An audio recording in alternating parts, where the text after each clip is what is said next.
Hello guys, my name is Marco and I'm the travel blogger and the content creator behind the Pinoy Traveler. And today I'm going to share to you kung ano yung mga process, ano yung mga requirements nung pagkuha ng Japan visa. And recently, I just got my passport and good news, it's approved. And I applied sa Relight Tours that's located in Dusitani, that's in Makati.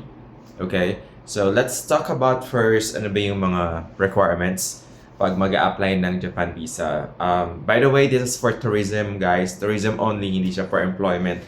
So if you're planning to go to Japan because you want to enjoy the beauty of Japan, it's for tourism, for leisure, something like that. So ito yung mga requirements pag mag-a-apply ka ng Japan visa. So first one is gonna be the passport. So kailangan yung passport mo hindi siya expired, so kailangan 6 months siya before ma-expire dun sa intended date na travel mo. So kailangan 6 months, more than 6 months, mas okay. And then the second one is the visa application form.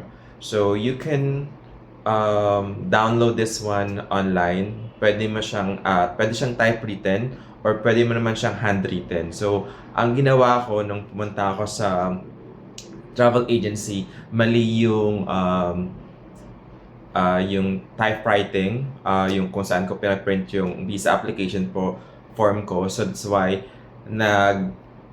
sulat ako ng typewritten. No, it's handwritten. Ginawa ko dun sa travel agency. And the third one is gonna be the passport size photo. So kailangan recent siya. So, kailangan parang nakuha yung photo like within 6 months. So, hindi siya nung a year ago, 2 years ago. Kailangan bago yung passport size na photo nyo. And kung magpapakuha kayo ng pictures, please tell doon sa photographer na kailangan nyo sa visa sa Japan para ibigay sa inyo yung tamang size nung photo.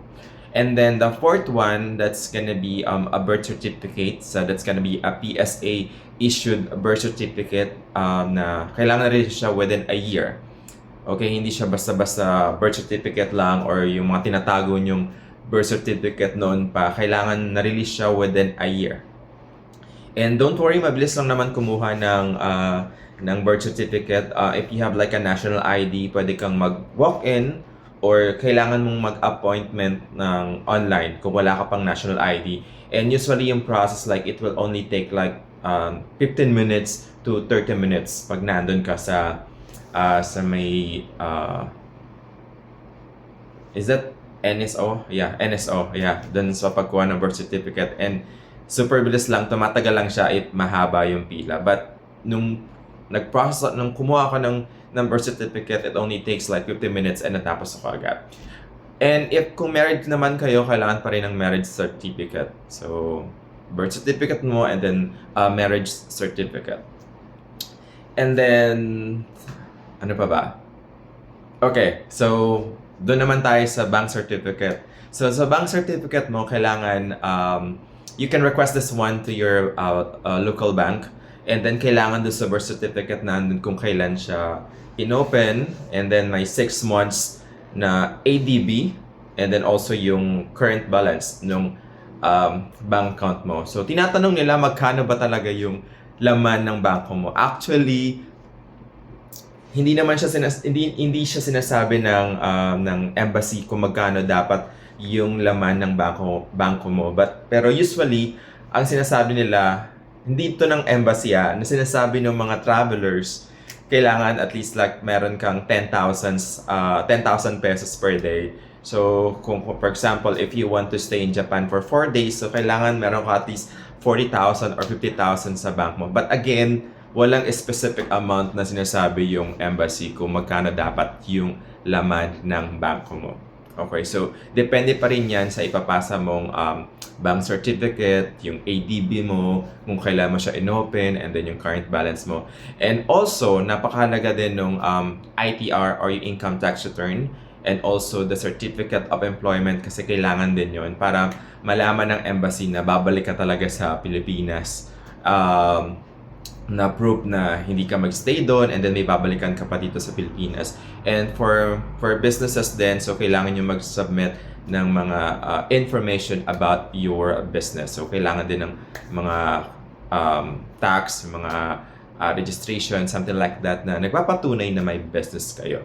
So, meron pa ba ako nakalimutan? So, actually, that's it. So, by the way, if you don't have any certificate of employment or like an ITR, you can create a cover letter explaining bakit hindi ka nakapagbigay ng COE or ng ITR. Usually, mga gumagawa nito yung mga freelancer. So, please explain kung ano yung dahilan kung bakit di ka makapasa ng ITR at ng COE. Okay, so pag process ng Japan visa application, it will take like around 7 to 10 days. Pero yung sa akin nangyari, I submitted this one on November 20, that's Wednesday, and then na-approve siya agad on the 25th. So it's only like a couple of days na na-approve siya, and then tinawagan ako ng agency on the 27th. So same day kinuha ko siya. So super bilis niya. So actually, if I process the visa on Monday, makukuha ko na siya agad within a week. But because merong Saturday and Sunday, so wala namang work noon. So that's the reason why na-approve siya on Monday. Pero super bilis pa rin niya.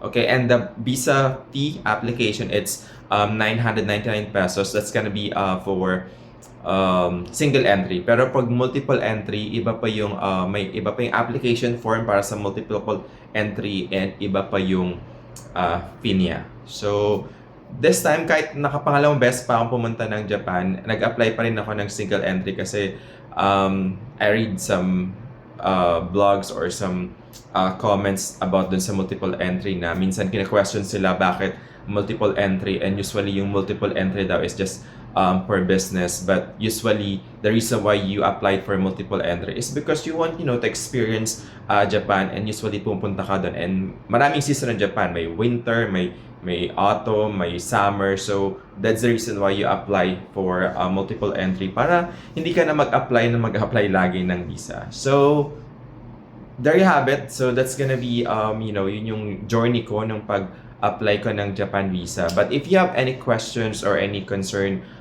please comment down below. Please bear with me kasi may yung mga direct message, hindi ko siya talaga masagot kasi sobrang dami niya natatabunan na. And then for the comment, so sometimes doon ako mas active sa comment kasi mas nakikita ko siya doon sa comment. So again, that's it. So thank you for watching, and hopefully you can follow and check all my social media accounts, and then I'll try my best, okay, to post a video like this kasi usually nakikita niya puro photos ang pinopost ko sa page ko, but I will try my best, okay, to create videos para sa inyo para mas lalo nyo maintindihan yung mga process, kung saan pupunta, anong gagawin. And also don't forget as well to use my Klook code. That's gonna be Pinoy Travel Klook. So if you want to book like flights, hotels, or like tours or anything, you can use my Klook code. That's Pinoy Travel Klook. So again, thank you for watching.